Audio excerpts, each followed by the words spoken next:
La dernière fois, nous venions d'arriver à Whakatane, où nous sommes restés 2 jours.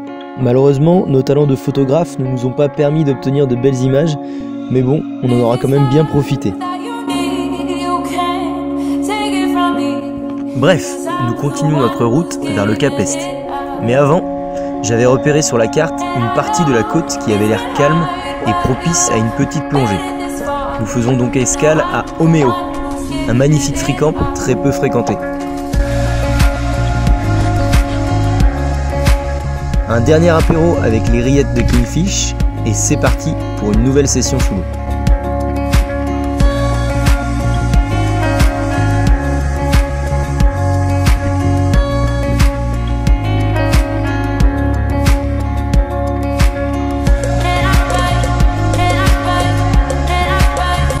Dès les premières apnées, on remarque une forte présence de Red Moki. Ces derniers sont complètement fans de mon plomb de bouée. Il s'agit d'un vieil halter en plastique d'1,5 kg que j'ai acheté 2 $ dans un charity shop.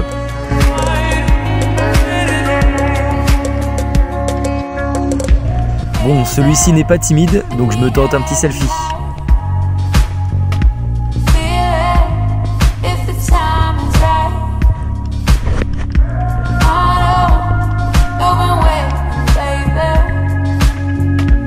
Allez, une petite collecte de pollution et on se reconcentre. Dans les zones de sable, l'eau n'est vraiment pas claire et les poissons sont furtifs. Je réussis quand même à faire ce joli trevally qui est une nouvelle espèce pour moi.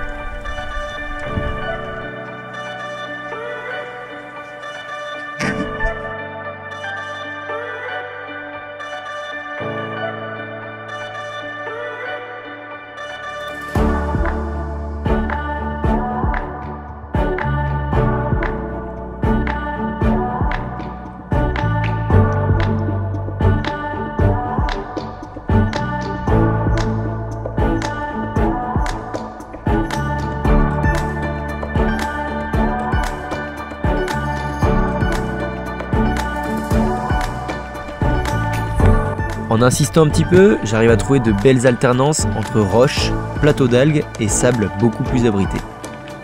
Dès la première apnée, je reconnais tout de suite ce poisson, qui est mon objectif de la sortie, le Blue Moki. Je suis large sur mon apnée et j'ai repéré un plus gros spécimen en contrebas sur ma droite. Je prends donc mon temps pour l'aligner et le prélever sans risque de le perdre.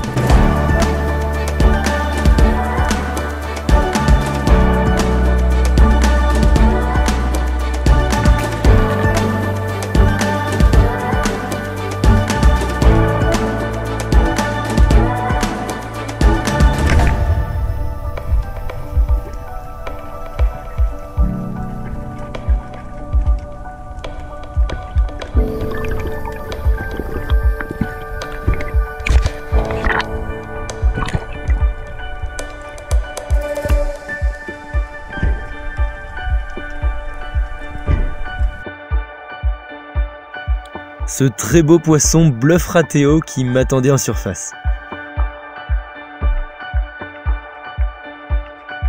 Je mets donc un point d'honneur à lui montrer d'autres poissons que les poissons de roche qu'il a vus jusqu'à présent.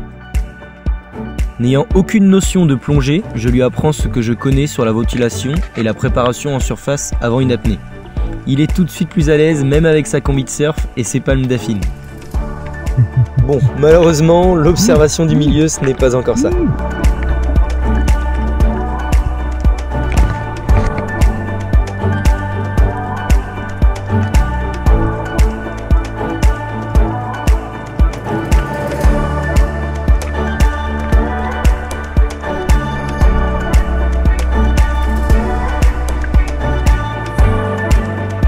Mais à force de persévérer et avec ses aptitudes aquatiques, il descend facilement entre 7 et 10 mètres et peut profiter du spectacle des Blue Moki.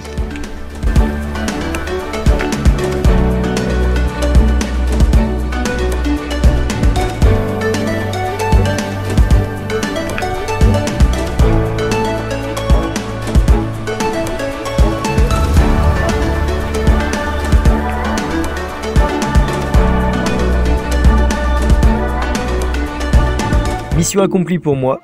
Je décide maintenant de nous offrir un petit apéro royal.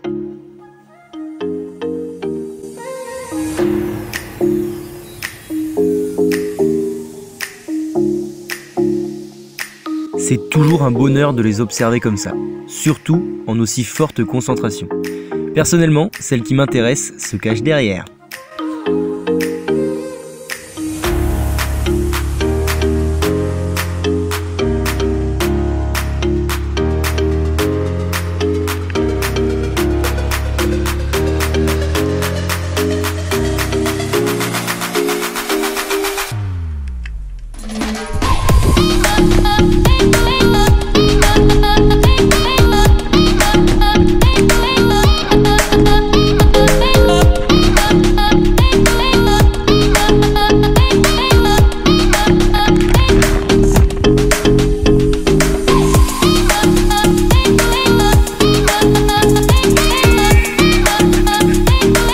J'en prélève une deuxième pour remercier nos voisins de la nuit dernière.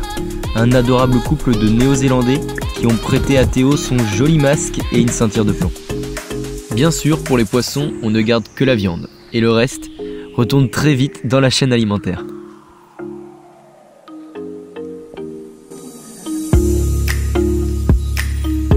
Voilà, nous arrivons à l'endroit le plus à l'est de la Nouvelle-Zélande.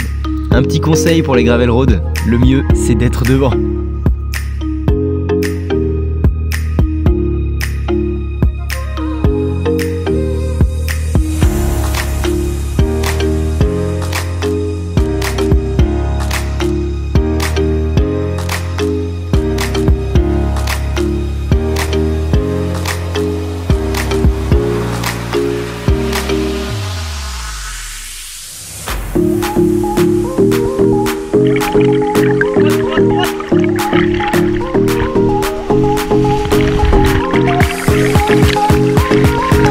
Sur ce, on se dirige vers la presqu'île de Maya, et bien sûr, en longeant la côte.